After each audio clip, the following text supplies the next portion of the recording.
selamat, saya ucapkan selamat kepada Pak Ganjar. Insya Allah amanat yang dikembangkan bisa dibawa dengan baik, dan semoga ini semua akan terus membuat demokrasi kita makin matang dan memberikan manfaat yang lebih besar bagi seluruh masyarakat. Dari logika yang sedang kita kumpulkan, saya mau mengatakan bahwa akan ada implikasi, tapi barangkali nggak terlalu besar ya, mungkin 60% malah, Burhanuddin. Dalam arti ini, yang pertama tentu saja dengan logika yang ada, akibatnya bayangan-bayangan orang tentang misalnya akan ada pasangan Prabowo Ganjar jadi tidak mungkin gitu, kecuali dibalik sekarang kalau betul PDIP nanti mencalonkan secara resmi atau mendeklarasikan calon presidennya adalah kader terbaiknya ya. Dengan demikian tidak akan mungkin Prabowo sebagai calon presiden dan calon wakil presidennya dari PDI Perjuangan. Siapa yang akan menjadi calon wakil presiden yang dikaitkan dengan pembentukan koalisi besar itu gitu. Karena lagi-lagi 3 orang ini adalah 3 putra putri terbaik bangsa ya. Masih terbuka kemungkinan putri ini menjelang jam 13.30. Tetapi lagi-lagi tidak pernah dalam sejarah pemilu presiden di Indonesia kali ini rasanya calon wakil presiden menjadi amat menentukan ya, dan didiskusikan sejak panjang sekali sebelum pendaftaran pada 19 Oktober sampai 25 November gitu. Nah, apakah misalnya dengan ini terbuka peluang menjadi PDIP P3 ya, di mana kita tahu habis Lebaran dan ini besok sudah Lebaran. Di sini percakapan yang terkait atau tren yang terkait dengan Anies Baswedan itu jauh mengungguli Ganjar Pranowo. Ada bulan di mana Ganjar pernah unggul dengan Anies, tetapi selebihnya di bawah. Tapi memang tren kemarin ketika diumumkan sebagai capres itu luar biasa, langsung tinggi ya angkanya, tetapi langsung turun kembali dan tetap di bawah Anies kalau kita bicara Google Trend. Makanya kata Syahganda sebenarnya katanya sampai saat ini Ganjar bukan lawan Anies. Jadi siapa lawan Anies dia? Bisa nggak kalau saya katakan ancaman terbesar bagi Anies Baswedan adalah pemilu yang tidak fair, pemilu yang tidak jujur, dan pemilu yang tidak adil. Kalau kita ngomong begini, wah pasti akan dikritik balik. It's okay. Justru kita ingin berharap bahwa apa yang kita katakan ini tidak terjadi dan tidak benar. Bahwa pemilu itu tidak jujur dan tidak adil. Jadi kita mengatakan pemilu curang, pemerintah, penguasa akan membackup calon tertentu. Dan itu tidak terjadi, ya. It doesn't happen, malah bagus. Artinya apa yang kita katakan itu anggap saja sebagai warning. Itu soalnya.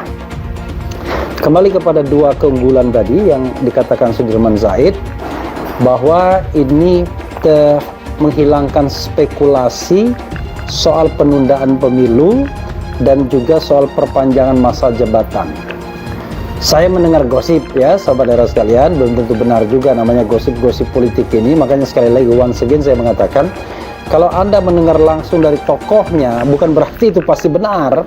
Orang politik sering menyampaikan hal yang berbeda dari apa yang sesungguhnya ada di belakang layar. Jadi kalau mengatakan, ada tokoh yang mengatakan, jangan sangkut pautkan saya dengan misalnya dia mengatakan, jangan sangkut pautkan saya dengan pilpres itu tidak ada kaitannya dengan saya, itu adalah kaitannya dengan ketua umum partai politik dan lain sebagainya.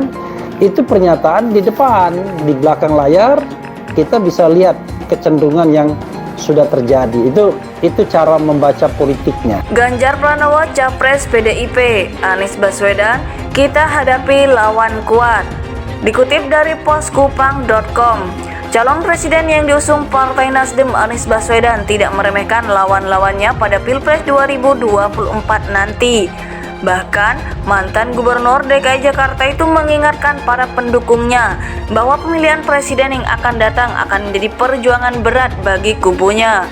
Hal itu disampaikan Anies dalam pesan video yang dirilis pada hari Sabtu 22 April 2023. Sehari setelah Partai Demokrasi Indonesia Perjuangan atau PDIP mengumumkan pemimpin jajak pendapat Ganjar Pranowo sebagai calon presiden mereka. Namun Anies yang dicalonkan oleh Partai Nasional Demokrasi Nasdem mengaku yakin pemilu 2024 masih bisa dimenangkan dengan kerja keras.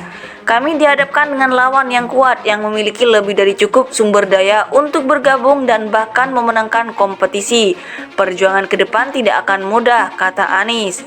Mantan Gubernur Jakarta itu mendesak para pendukungnya untuk berjuang dengan tekad yang tulus dan bekerja lebih keras dan lebih serius untuk memenangkan pemilihan. Ia juga mengatakan bahwa lawan politik bukanlah musuh dan para pendukungnya harus menggunakan tata krama yang santun dalam berkompetisi. Berbeda dengan Ganjar, Anies harus menunggu hingga Nasdem berkoalisi dengan partai lain yang memiliki minimal 20% kursi DPR digabungkan untuk mendapatkan namanya di surat suara tahun depan. PDI Perjuangan adalah satu-satunya partai yang memenuhi ambang batas 20% untuk mencalonkan calonnya sendiri. Meski melihat Ganjar sebagai lawan yang kuat di Pilpres 2024, Anies Baswedan tetap memberikan selamat kepada Ganjar Pranowo yang telah diumumkan sebagai calon presiden dari PDIP, Jumat 21 April 2023 lalu. Ucapan tersebut disampaikan Anies usai sholat Idul Fitri di Masjid Istiqlal, Sawah Besar, Jakarta Pusat, Jumat. Saya ucapkan kepada Pak Ganjar, insya Allah amanah yang diembankan bisa dibawa dengan baik, ujar Anies. Anies berharap terpilihnya Ganjar tersebut dapat membuat demokrasi semakin mapan ke depannya. Semoga ini semua akan terus membuat demokrasi kami makin mapan dan memberikan manfaat yang lebih besar bagi seluruh masyarakat, kata dia. Berbarengan dengan momen tersebut, Anies menyampaikan bahwa sosok cawapres dari koalisinya diumumkan setelah Lebaran nanti. Kami Lebaran selesai, baru mau Lebaran dulu, nanti habis Lebaran kami lihat lagi, ujar Anies. Ex-Gubernur DKI Jakarta itu juga mengaku tidak terburu-buru menentukan orang yang akan mendampinginya. Santai saja dulu, kata Anies. Calon presiden yang diusung Partai Nasdem, Anies Baswedan, tidak meremehkan lawan-lawannya pada Pilpres 2024 nanti. Bahkan, mantan Gubernur DKI Jakarta itu mengingatkan para pendukungnya bahwa pemilihan presiden yang akan datang akan menjadi perjuangan berat bagi kubunya. Hal itu disampaikan Anies dalam pesan video yang dirilis pada hari Sabtu 22 April 2023. Sehari setelah Partai Demokrasi Indonesia Perjuangan atau PDIP mengumumkan pemimpin jajak pendapat Ganjar Pranowo sebagai calon presiden mereka. Mantan Gubernur Jakarta itu mendesak para pendukungnya untuk berjuang dengan tekad yang tulus dan bekerja lebih keras dan lebih serius untuk memenangkan pemilihan.